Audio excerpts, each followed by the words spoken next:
Онымен біздің тіліміз түркі тіл. Ансыз білесіздер енді, ме? Түркі тіл. Түркі тіліні бейлилер шушы жігітлер білем не. Хуннар білем. Неше бала екенін мен дұрысыңны айтайын. Чүнки хуннарның текстлары өзлерінің қолмаған. Олар нинди тілде yazганнарын, хәл сөйлешкендерін тоже ретлеп бір кіші де білмейді. Hem de lakin aның нәрсесін біле білсің. Где-то 1200 түгіл бетінде 220 жылының біздің эраға қадар. Яшаганда бір сондай абзыйың Маде есімді Шаньюй. Аның енді нее биографиясы, ол енді әкиетлерге де кірген, легендаларға да кірген, әкиетлерге де кірген, оны енді айрым сөйлеп тұрмайым. Аның енді нее тұрмышы қотлаулы болған. Аны сіз білесіздер енді, ме? Так, значит, Маде. Маде болған өзінің атасының кіші ұлы. Кіші ұлы болған, жоқ, ұлы ұлы болған. Алдайым, ұлы ұлы болған. Әмі де ләкин отасы үйленіп, бұл ол бір кішіге де керек болмаған, как логично. Атасы сразу айтқан, что нені қалдырам тіге. Дәулет болмағандар енді. Өзімнің жетілерімні, халқымны қалдырам. Кіші ұлыма, сен собака неге кет бараны. Тіге әсерлікке деп айтегенде тіге обмен пленными болған енді. И аны ұсын деген көрші қалға беріп жіберген болмын. Тіге, значит, енді не болған енді, ол ақылы мұжик болған. Олған даған тігінде ора тереш қылып жүрген даған, и делерінің ұсынларының патшаларының қызына үйленген. Хоп! И сразу жігітлерский, и сразу үйде де керек. Ярар, қайтқан бұл. Ярар, қайтқан, значит, ней. Но мыңа тоже енді таған атасының жұртында орын юг екен енді. То қысалар, то тибелер, то тігілейтелер, то бұлайтелер. Ярар, мұның шыдый біткен. Бұл неде не жіберген енді. Нида жіберген, әйме? Башқа нелер бойынша тегі. Шектеп етем енді. Халықлар түгіл енді. Шолуқ қабиленіп, башқа жұртлары арасында деп етем енді, башқа кішілер арасында. И бұлай деп еткен. Кімге де өз жұртында орын жоқ дейді. Менің yurtumda da orun жоқ. Benim yanға келіңіз де бірге yaşar бізде. И не жия башлаған дүсіне шондай. ОПГ. Жиғанда бұл шондай ОПГ, значит, и проводит военный учение. Значит, аның реті бұлай. Міне дей, менің нейім бар дей, уғым бар дей, ол сызғыра дей. Қайша сіздің оғызда шондал шарға дей. Значит, шабалар бұлар қойдыр ауға. Дедір, значит, бұланға аталар. Шоп, малай, бұл жібері деген тігі бұланға. И не деген, бұлар да аталар енді бүтінсі деген. Кім тегізмей, шуны суялар. Все, ярар, тек дальше. Значит, ярар бүгін бұлан, ертеге қуян бетінде белекай. Ол қуяндан бірей-бірде қылмағандар енді. Но, не енді қайран. Ярар. Так, ондан соң теге тағын ауға шыққанда, бұл сарық алғандаған қатының отына атқан. Қатыны бара тұрған, атланы бара тұрған, шуға атқан. Қатыны исен қалған, отны өтіргенлер. Все, малай мужиклар шая батасыз деп өді.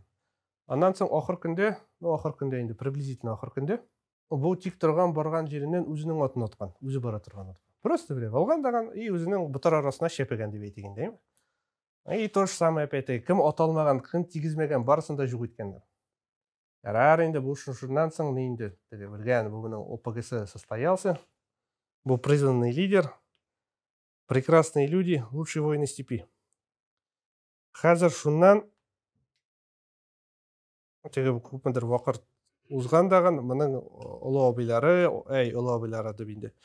Әнелері, аталары неге шақырған, оуға шақырған. Ну, дальше рассказать не надо. Точно так же отасына атқан бұл и әнесіне атқан. И бүтінсі де жоқ еткен. И шулай тұрып Шаньюй болған.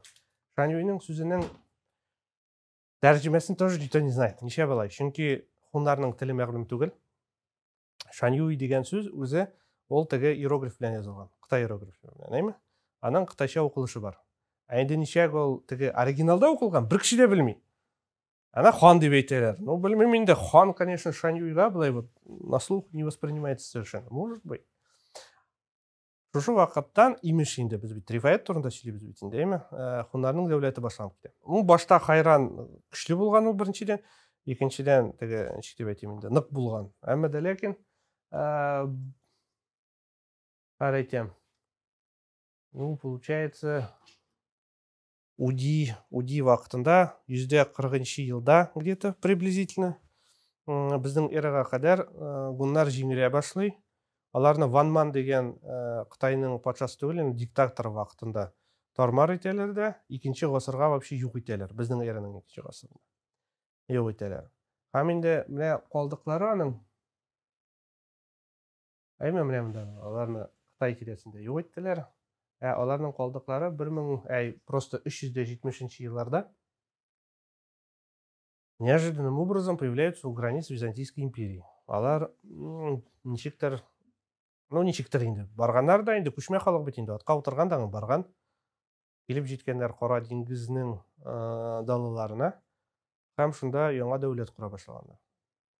Анда инде алар күбрәк германнар белән сугыша башлаганнар. Минем фикерем, алар инде теге германнар, борынгы германнар бик инде атны күргәнмәгәннәр микән алар, атлы кеше белән сугыша белмәгәннәр микән. Но менә бу хуннарның калдыклары аларны бик тиз генә җаулап алганнар.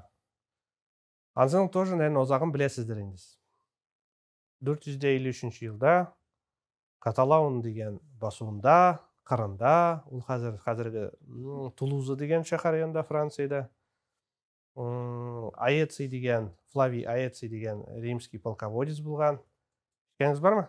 Аны кинода күрсәтәләр инде, ой үләләр инде Флавий Аэцийны күрсәтеп. Последний римлянин дип, последняя надежда империи дип.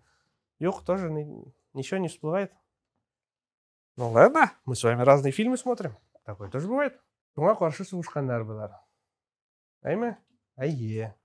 Так, гуннарны ул сугышка кем алып барган? Монсын белмәсәгез инде тут в общем-то делать нечего. Атилла! Вот, малай, знакомые имена. Атилла. Значит, гуннарны тормар иткәннәр. Ол сугышта 454 елда Атилла үлгән. Аның үлүе инде үзе аерым бер легенда. Ну монда кияүгә кызга чыккан кызлар юк, шуңа күрә сезгә сөйләргә ярамый пока. Кияүгә чыккач обязательно сөйләрмен. Вот, и 469 елда бу халык практически бөтенләй юкка чыга. Кая киткәнен аның рәтләп бер кеше дә белми, ул инде по сути таралып бетә үзенең шул германнар арасында, аннан соң аның белән ияреп килгән төрки халыклар арасында.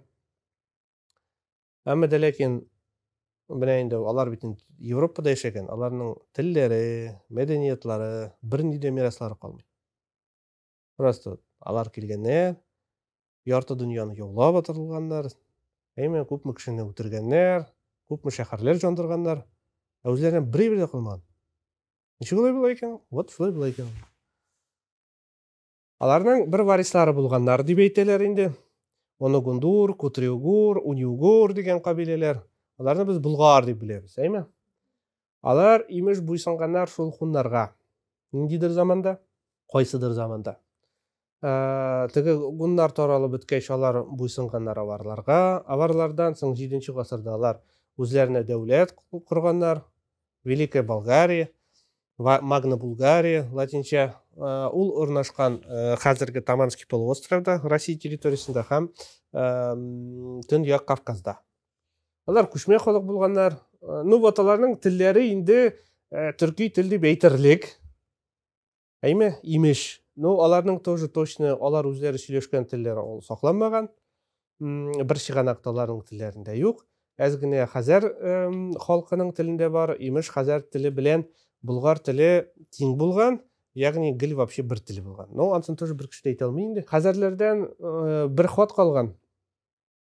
И теге археологик табылдыкларда еш кына очрый торган текстлар бар. Булар турында нәрсә дип әйтик инде. Без менә хәзер сезнең белән сөйләгән әйбер, әйме, ул беренче очракта 90-нчы елларда безнең милләтнең барлыкка килүенең тарихы. Демәк инде безнең милләткә менә буларның барысының да ниндидер чагылышы дип әйтимме, бәйләнешеме юк диярлек. Ну практически юк. Бу инде миф рәвешендә. Безгә бит инде ниндидер бабайлар кирәк. Без бит һавадан төшмәгән. Вот 90-нчы елларда ниләр утырганнар, опытный профессорлар и яза башлаганнар. Татар харлыкка, барлыкка килгән, фәлән. Мин сезгә һәр шуны сөйлим. Әмма дә ләкин безнең бит инде мәдәният, теге төрки халыклары 200-дән артык миллион кеше, әйме? Ул бик якын бер-берсенә. Инде башка халыклар, теге нидән башка англосакслардан андый якынлык белән дә горурлана алмыйлар. Аның асылында шул төрки каганат вакыты күзге алынадыр. Әмма дә ләкин без барыбызда төрле. Менә бу җегетләр булгарлар, алар да шул калганлыкка кергәннәр булганнар. 630 елларга кадәр. Алар буйсынганнар шул ниләргә, Ашина нәселеннән патшаларга дип әйтим инде, алар Каган дип аталган инде. Аннан соң айрым дәүләт корып караганнар, ул барып килеп чыкмаган, аларны хәзерләр яулап алган. Хәзерләр алар белән шактый нык сугышканнар. Аннан соң сез ул әкиятне беләсез, әйме, ни турында? Ну, белмим инде һәрвакыт, конечно, беләсез микән? Яшәгән ди бер бабай. Әйме, үй булган ди таштан, Селим Яңабыштан. Ну, ладно, монысын беләсез. Значит, ни турында, теге Себерке турында беләсезме сез ни әкиятне? Значит, яшәгән ди бер Кубрат дигән бер абзый. Әйме? Ол хан дип булган дип әйтәләр инде. Ну, мин ансына шамыйм, конечно. Но это мои личные проблемы. Вот, шуңа күрә хан булсын. Яшәгән ди Кубрат хан. Аның булган ди күпмедер балалары. Әйме? Кубратның үләр чагы җиткән. Ну, все, ята инде бу малай. Әҗәл монда басып тора, мин монда ятам. Уже җаназа укыйлар тегендә. Вот, и значит, шушы вакытта не бу чакырган улларына сразу әйтеп куйган. Килгән чакта ди, үзегез белән берәр куак алып кергез инде. Ярар, берәр куак алып кергәннәр. Шактый гына жур Себерке җыйганнар инде булар. Шундый. Ну все, да, искә төштегез, да? Әйтәм бит инде, бөтен кешеләр бу Себерке турында. Мен анекдотын сөйлим башта. Значит, Себеркене былай не ди инде. Бойтен. О, сыновья мои, сломайте этот, пожалуйста, веник. Ну вот, бөтен кешеләр. Теге тырышканнар да сындырганнар моны. Брат жатайган үләр сәгатендә. Алга былай дип әйтә икән. Я такую умную вещь хотел сказать, а вы все испортили. Я соңна там хикмәтен бер кеше гынамады бугай, ике кеше гынады. Ага, значит, булар инде теге әкияттә инде тырышкандар да Себеркене сындыра алмаганнар, әйме? И бу буларга әйткән инде. Әгәр дә ди шушындай бердәм булсагыз, нык буласыз, сезне бер кеше дә сындыра алмый. Вот, бу үлгән дә киткән, как полагается, әкияттә берсе дә моны тыңламаганнар.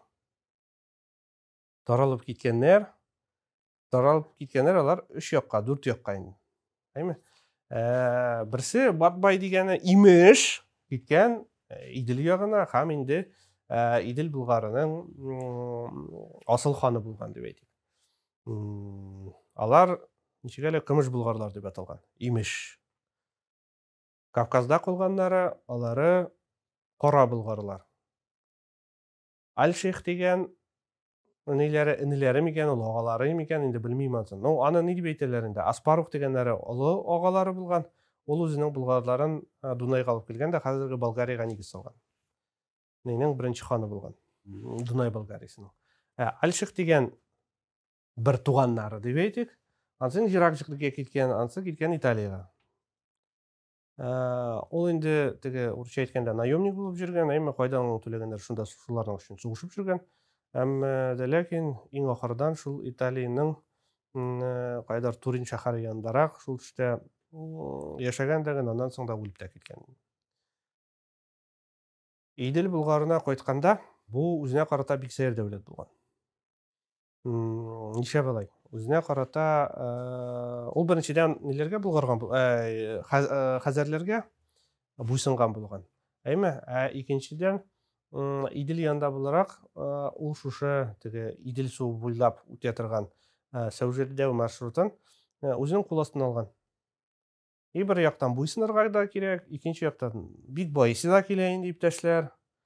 Теге нинә караганыгыз бармы сезнең? Мәсәлән, 1 ел элек былтыр күрсәттеләр буган инде.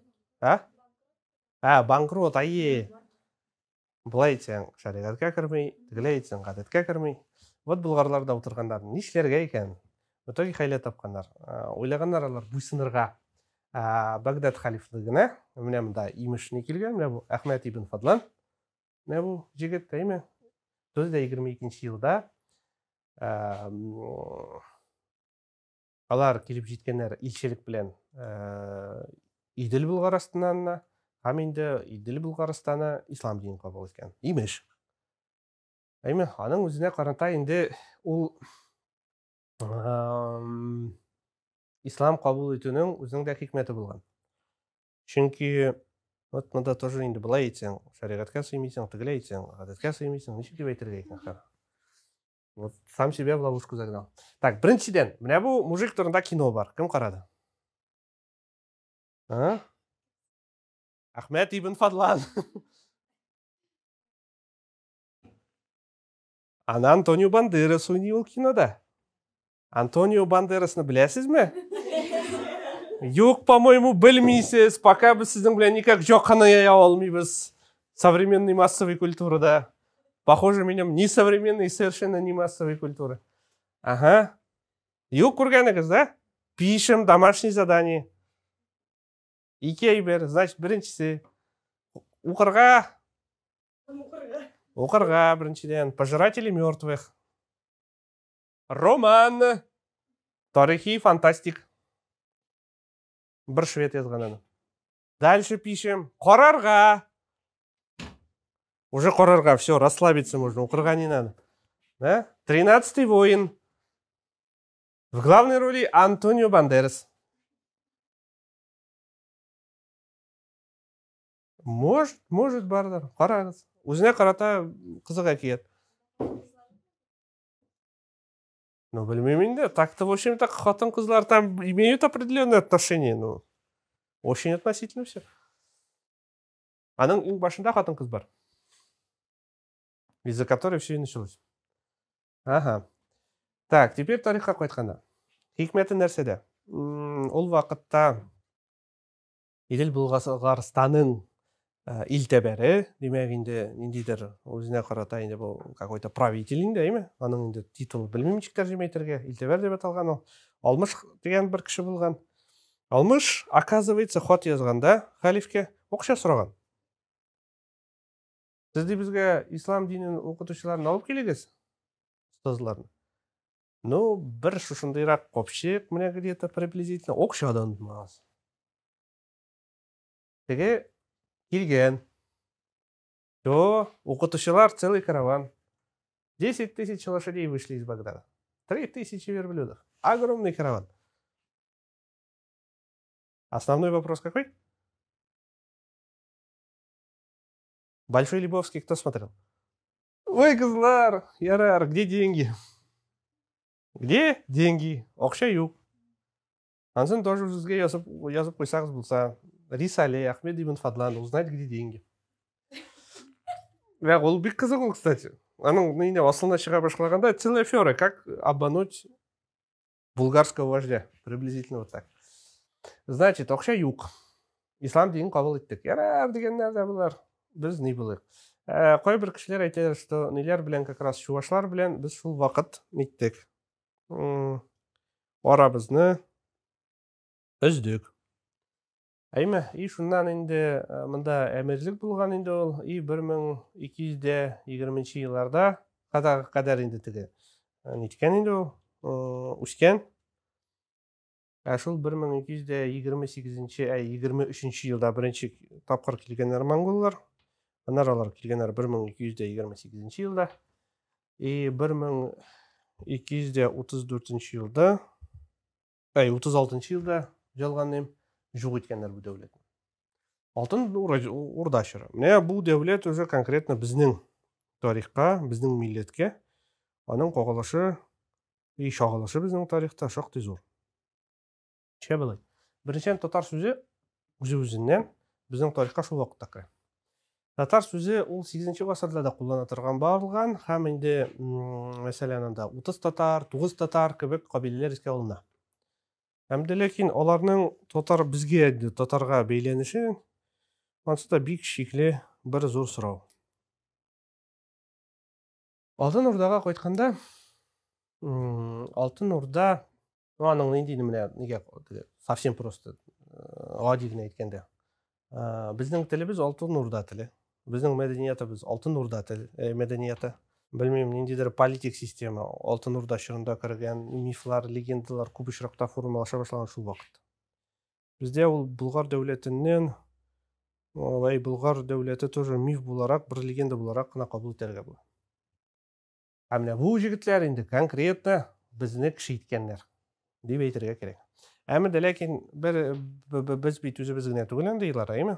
Алтын Ордадан шыққан қолықлар, олар, екі құлық бармақта жетмес. Санап шыға башласаң. Аның ең зұрысы, наверное, Қозақ халқыдыр қазір. Олар 15 миллионнан артық. И тоже шытырдап тұралар біз Алтын Орда деп. И, в общем-то, олардың құқықтары бар. Почти бізнекі кебек. Мұның тарихына қайтқанда енді, Алтын Орда тарихы өзінің не дейдір, нешік деп айтайын. Ғадай чейтелер енді. Бізде бит енді тоже біздің миллет формулашы боларақ енді бұл көбірек миллет тарихы түгіл, бұл ислам тарихы. Міне бұл жігітлер исламны қабыл еттелер 1312 жылда еміш Өзбек хан вақытында. Өзбек хан бик қызық кіші болған. Оның тәхетке құқықлары, приблизительно шулайрақ болған. В любой момент, когда в тебе инвестируют деньги, да, можно стать кем ты хочешь. Вот он стал кем захотел. Аның үшін шоқты кіші өтірге керек болған. И ол аны өтірген. Ол кішілерін өтірген, и тоқтамағанын. Ол бетінде өзін мұсылман кіші етіп иғлан еткен. Хам Алтын Орданы еміш сұлтанат есатмақшы. Біз нелер мәжусилер түгіл. Біз нелер, все, мұсылмандар. Нешерігесің? Сенің нең, яранларың биг исламны біле тұрған кіші болмағаш. Сен оларға айтып қарайсың, айда жігітлер, тоғры динге көшейік. Алар нәрсе деп етелер. Олар чүтіп. Бізде конституция бар деп езелер алар. Ол конституцияның Шыңғыс хан ясасы. Әйме? Ясақ деген сөзін ешкеніңіз бар ма? Ол шынның барлыққа келген. Андай езілген. Әр кіші әрде ол бірдем Алланы құрмет етсе, өз диніне табына ала. Әйме өз Алласына. Все, ничего не знаю. Мен христиан, а мен буддист. Не ішлейбіз? Бұл ұзақ ойлап тұрмаған. Бүтін күшіне шыған да суып шыққан. Какой принципиальный парень бұл. Әйме, екінші яқтан енді. Ана бик мұсылман деп тейтіп болмай. Бик тырышса даған бұларға. Бір заман, енді бүтін күшін суы бітірді, бұйсын мағаннан. Шоқтай қалған әлі. Значит, не келіп шықты? Бір низақ. Нешеп келіп шықты? Бір жылны 1333 ел еді бұғайыл. Екі календарының екі бейремі бір күнге тұрып келді. Неше қалай? А вот шулай, оказывается, Құрбан бейрем, оғанда Құрбан бейремге 3 күн қала. Әтігі нелерінің, монголларының құрылтайын ұздыра тұрған күн 3 күн алдан бұлырға тейіш. Әрмің айында тегі өзінің яранлары янда арақ ішерге керек, нетігі вечеринка, қызлар туда-суда. Құрылтай бетінде. Мұлла бұзылар айтелер, юқтай 3 күн түзерге керек, ондар вечеринка ұздырысыңдай. Оны ішлеткен, әр мұллаларны суя башлаған. Мұллалар тезгіне неше қарғандар, хүкім шығарғандар, что? Значит, біз түндіяқ ислам елерінде бармақларны ойға бұлай қоямыз да, оны ертерек көре башлаймыз 3 күнге. Шуан көре біздің құрбан бүгін. Жолайттыр бұлар құрбан ғайетін 3 күнге олданырақ ұздырып, бүтін ғараб дүниесі, мұсылман дүниесін шақ қатырғандар. Тарқала башлайында бұл Өзбек ханның балалары өлгеш. Неше балай болған ол? Çünkü Өзбек хан өзінің бір туғандарын жоқ еткен. Аның оғылы өзінің туғандарын жоқ еткен. Аның оғы да өзінің бір туғандарын жоқ еткен. Хамиді өзінен соң вабадан, шумадан өлді деп айтелер. Онда түрлі айтелер. Яғни Рус хан өтірген деп айтелер. Бату ханның туры тұқымы, олар бір кішіде қолмай. Әйме хан Бұлғарыш заманы башлана. Орысша Великий Замет. Бұл вақыттан бұл бір торқала башлайды. Ол 1780 жылдарда. Шул вақыттан енді біздің тарихына да сонарға бұла. 1438 жылдан Қазан ханлығы барлыққа келе еміш айтылар. Аны ойыштырушы Ұлы Мұхаммед хан деген кіші болған. Ол енді тоже не сказать, что очень успешный хан, тоже хан-неудачник. Аны сарайдан қуғандар ол кішіне. Әмі дәләкен рус князінгі білен, Мәскеу білен екі мәртебе бік оңайлы рәвіште деп айтегенде оңайлы нәтижелі суғашып, Төбен Новгородны ала. һәм инде Түбән Новгородтан Казанга хәтле шушы менә бөтен биләмәләр, бөтен территориялар аның үзенең ханлыгы була. Һәм дә ләкин шул ук 1938 елда аны юк итәләр. Ягъни үзелеп китә. Ансын тоже хәлен точно бер кеше әйтә алмый. И бу зур мәмләкәт тарала башлый. Казан ханлыгы турында әйткәндә нәрсәне әйтәсе килә? Казан ханлыгыннан безгә 2 документ кылан сакланган. Башка бер кәгазь дә юк. 2 официаль документ һәм 2 шигырь. Әйме, Тукай Мырдан белән Нуры Судур. Вот, шуның белән тамам. Башка Казан ханлыгы ансы рус чыганакларыннан гына чыга. Нәрсә әйтә алабыз? Ахыр чигендә ул бик кичкенә генә булган. Һәм инде безнең Татарстан, хәзерге Татарстанның 3тән 1 генә Казан ханлыгы булып шутланган. Ул инде күбрәк Казан һәм Казан арты булган. Инде мәсәлән, Иделнең теге ягы, уң ягы ул вакытта уже рус мәмләкәтенә кергән. Каманың ор ягы хәзерге Чистай, Алексеевск, Зәй, Сарман, Актаныш. Анда вообще татарлар яшәмәгән әле ул вакытта. Ул вакыттан да нугайлар хуҗа булганнар. Димәк инде Казан ханлыгы ул Идел су белән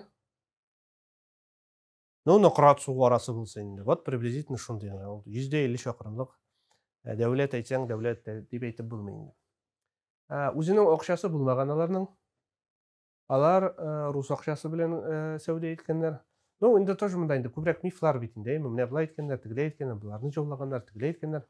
Бик бәрәкәт күрмәгәннәр инде булар моннан. Әмма дә ләкин менә бу кешеләр, әйме алар где-то 250 мең кеше чамасы булганнар инде, Казан татарлары. Вот алар безнең турыдан-туры бабаларыбыз. Шушы кешеләр. Алар ничек 7 миллионга кадәр үскәннәр, минем өчен тоже бер үзенә карата загадка. Рус чорына күтәреп, әйме? Безне куштылар. Бик тә сорап та тормадылар, но куштылар. Ничә булай булган? Булган инде кушканнар диярсең. Ул вакытта инде шактый күп татарлар, менә татарлар ничә менә бу. Менә күрдегезме? Вот служилый татарин дигән әйбер. Без служилый татарлар вазифасына күчтек. Күп кенә эрешебез. Һәм инде рус дәүләтенә хезмәт иттек. Бу чорны ничек мин аерым күрсәтәсем килә менә шу 2 җыл арасы. Чөнки без бит инде милләт дип әйткәндә, әйме? Беренче чиракта шул сезнең халыкларны күрмибез бит инде, әйме? Күрәбез ниндидер субъектлыкны. Димәк инде без халык буларак, әйме? Үзенең ниндидер мәнфәгатьләребез бар. Ул мәнфәгатьләр белән ничектер аларны үтиләр дип әйтеп булмый инде, но по крайней мере аларны күрәләр. Аларны шутка салалар. Әйме? Һәм шушы арада 1552 ел белән 1780 елларда без ул мәнфәгатьне, субъектнысын югалтып, абсолютно полностью без аны кире таптык шушында. Ничә булай? Татар дәүләтләрен, ягъни татарлар яши торган территорияларны нигә керткәндә, Россиягә керткәндә. Аларга шул мәнфәгатьләрне дип әйтик инде баса килгәннәр. Һәм инде шушы татарларның хакларын һәм хакларын аларны кыса килгәннәр. Анда инде нәрсә? Беренчедән теге җилне чиктереп алганнар. Аннан соң чукынырга кушканнар. Аннан соң крестьяннар осрау дип әйтим инде, ничек крестьяннарга хуҗа булганнан ваз кичкәннәр. Һәм инде Петр патша заманында 1720 елда, 1710 елда конкретно чыккан указ бүтән служилый татарларга, теге җир биләмәле татарларга, поместный татарларга христиан динен кабул итәргә, ягъни үз җирләреннән ваз кичәргә. Булар уйлаганнар дагы инде кемдер ярар дигән, кемдер ничава не ярар дигән. Барлыкка килгән шундый чабаталы морзалар дигән төшенчә дип әйтик, әйме? Инде морзалар димәк, ниләр? Затлы татарлар. Һәм дә ләкин үз вакытында бүтән үзенең мөлкәтен дип әйтик, алар югалтканнар булганнар. 1780 елда шушы политикага, шундый дип әйтим инде, аны яңадан коралар бу политиканы. Нишләп? Чөнки 1760 елларда Россиядә династия алышына. Аңа кадәр монда утырган Романовлар, аннан соң Петр III вакытыннан анда по сути немецлар утыра. Немецлар бу әйбергә теге практика яктан карый башлый. Алар аны аңламыйлар просто. Алар күп әйберне аңламыйлар монда. Мәсәлән, ул вакытта старообрядецларны теге кимсетү ничектер әйме туктый. Нишләп? Чөнки менә Петр III вообще аңламый. Сез дә христианнар, алар да христианнар. Урысча барыгыз да нигез гыйбадәт кыласыз. Нишләп сез аларны уп төртеп яндырасыз? Гадәт шундый. Не очень хороший гадәт. Аннан соң ни шуртыма сез теге яңа туган балаларны нигә теге нәрсәле хәзер нинди бәйрәм булды әле? Хәзер түгел инде кыш көне. Во. Сез аны нигә манасыз ди. Нәрсәле теге? Прорубька, Алар бит коты беләләрдер аннары. Да, бывает и такое тоже. Царь-государь, все, никого в холодной воде не крестить. Ну, инде тур практик яктан. Как раз ни фитнесе була аннан соң, Пугач фитнесе, әйме? Пугачев восстаниесе. Пугачев үзен Петр III итеп күрсәтә инде. Аннан алдан узак түгел Екатерина II Казанга килә, татарлар белән таныша. Мәрҗани мәчетен сала башлыйлар. Беренче таш мәчетне Казанда. Моннан соң инде бу фитнәләр беткәч, беренчедән ислам динен рәсми рәвештә кабул итәргә, һәм инде гыйбадәт кылырга рөхсәт ителә. Аннан соң 1788 елда мөфтият барлыкка килә. Мөфтият нәрсә? Ул шул субъектностьны безгә кайтаралар. Демәк, инде шул дини, ягъни гаилә аспектларында без үзебезнең шәригать буенча үзебезгә үзебез хөкем итә алабыз. Шәп бит инде. До этого вообще ничего не было. А тут вот столько появился. И шушы этап ул шактый узак булды.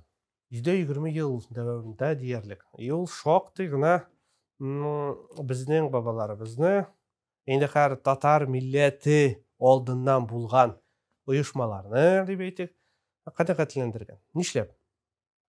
Чөнки менә безнең милләт ул оешкан шул 18-нче гасырда. Оеша башлаган һәм 19-нчы гасырда. Аның асылында булган инде тел, әйме? Һәм гыйбадәт. Ничә булай? Алтын Урда таралган чакта татар дигән халыклар дагы үзен татар дигән халыклар киң таралып китәләр. Һәм инде күп очракта алар үзара элемтәләрдә булды. Мәсәлән, Казан ханлыгы алынды. Әйме, монда шактый бер өлеше, халыкның бер өлеше юк ителде. Әйме? Алар урынына кем килә? Алар урынына мишәрләр килә. Алар аңа кадәр менә ничәдер, анда 1-200 ел тоже совершенно изолированно, независимо друг от друга развивались. Аларның шундый ниндидер теге межцивилизационный практически контакт шул 16-нчы гасырга килә. Әмдә ләкин берсе бер шул мишәрләр мәсәлән, әйме, татар халкы дип әйтик инде аларны, служилый татарлар. Алар шул мондагы яшәгән Казан халкы өстеннән теге полицейский функцияларны алып бара. Контроль. Алар арасында ниндидер дуслык барлыкка килә алмаган микән ул вакытта? Вот минемчә була алмагандыр. Авыл сайын бер мулла, приблизительно, әйме, авыл сайын айрым ураза. Вот менә шулай күз алдыма китерә алам. Дин ул яктан ул шундый бер интегратор булган. Ничә? Чөнки, мәсәлән, безнең кыяфәтебез ул безнең гыйбадәт Аллага карата. Әйме? Шәп, менә без теге кызлар инде чәчләрен яшәргә тиеш, сыннарын яшәргә тиеш, әйме? Абзыйлар теге сакалы булырга тиеш, пляж булырга тиеш, теге тубак сөякләре күренергә тиеш.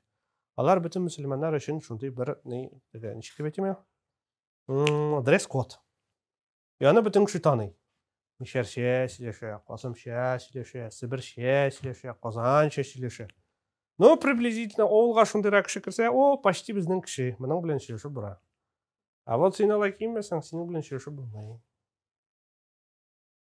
Вот шул вакытта шул теге муллалар, менә монда экзамен алган муллалар йөри башлагач, милләт формалаша башлый. Чөнки, мәсәлән, шул ук муллалар, алар шул үзләренең белән кыягызлары белән дип әйтик, ниндидер кул язмалары белән динне тарата торган булганнар. Беренчедән, икенчедән, алар шул телне тарата торган булганнар. Бит инде азбасаен бер тел булса, әйме, ул ничек берләшергә тиеш? значит біз нешектір ниндейлер бірге бір китап оқырға тиіш. Солай бет енді. Әмі дәләкин ол тігі региональный особенности деп әйтегенде говорилар қазірде бар. Зайде бір түрлі сөйлешелер, шул уақыттанышта екінші түрлі сөйлешелер. Ол қазірде бола тұрған. Әмі дәләкин шул мүфтиятке рәхмәт әйтергә кирәк инде абызларга, муллаларга. Авыл ора жүріп, шул динне һәм исламны таратқан чакта алар безне милләт иткәннәр. 1905 елда яңа этап башлана. Ол шул этапның дәвамы ул газета чоры. 1905 елга кадәр татарларда бір газета гына булган, ул тәрҗемә дип аталган, аны Кырым татары Исмаил Бәйгеспринский чыгарган.